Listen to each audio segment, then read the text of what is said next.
Hello and welcome to Inspired to Taste. I'm Liz Joy, and today I'll be making a set of Gengar cookie pops filled with delicious milk chocolate ganache and gooey caramel. Let's get started on these tasty little monsters.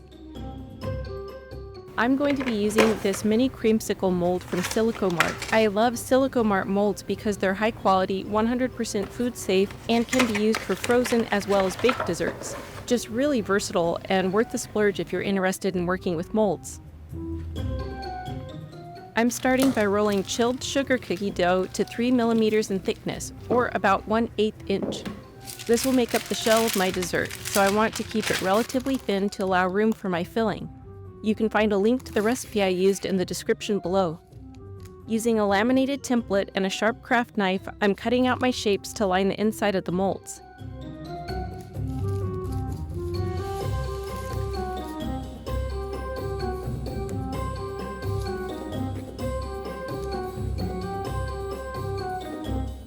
Then I'm just placing this into the mold as carefully as possible, making sure to press firmly all around.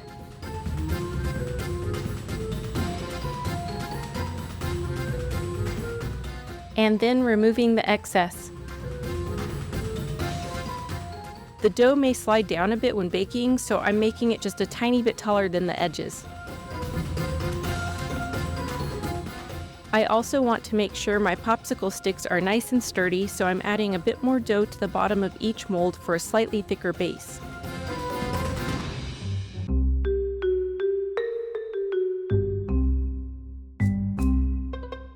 Then I'm carefully inserting each popsicle stick.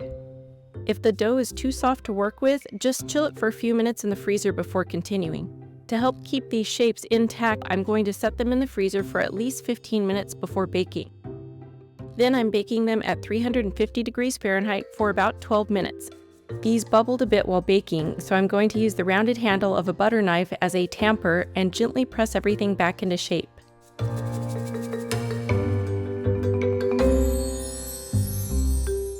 To fill these pops, I'm starting with a delicious caramel, filling each to about halfway while the caramel is still warm so that it will easily flow into the spaces underneath the sticks.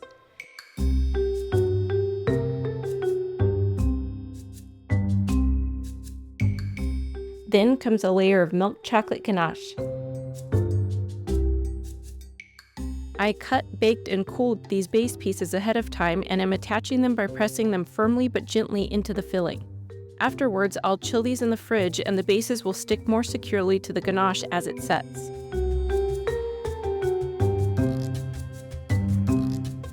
And now I can demold them. Do this carefully to avoid jarring the bases or popsicle sticks out of place.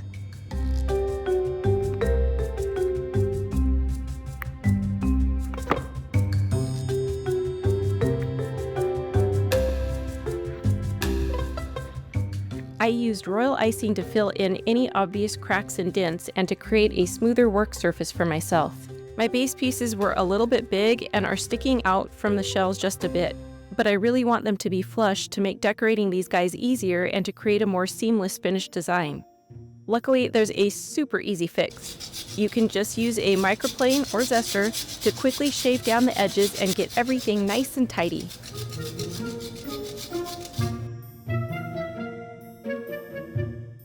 I made Gengar's hair, ears, arms, and feet out of tiny cookies ahead of time and am attaching all the pieces with thick royal icing.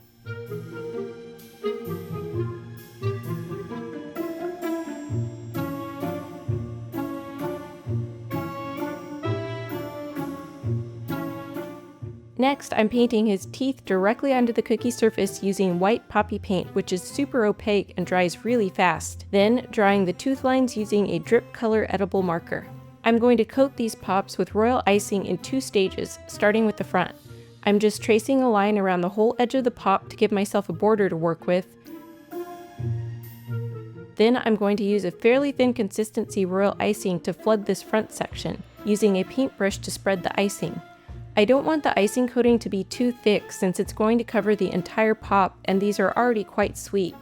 You could also obviously just dunk these in white chocolate or candy melts like you would a cake pop, but I wanted the freedom to build up subtle layers and add details like I do with my regular cookie designs. If you're enjoying this video, please give it a like, and let me know who your favorite Pokemon is in the comments. Once the purple layer has dried, I'm going in and piping his eyeballs with a wet-on-wet technique.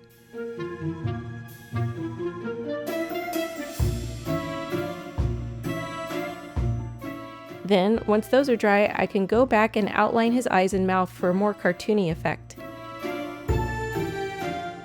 Moving on to the back. I'm starting by piping Gengar spikes. After the fact, I realized these were a little sharp when dried. If I were to do this again, I would gently pat down the points with a paintbrush to round them out a bit, and make them a little less daunting to bite into. Then, more piping and paintbrushing to coat his back, including a coating on the dried spikes to make sure everything's nicely blended.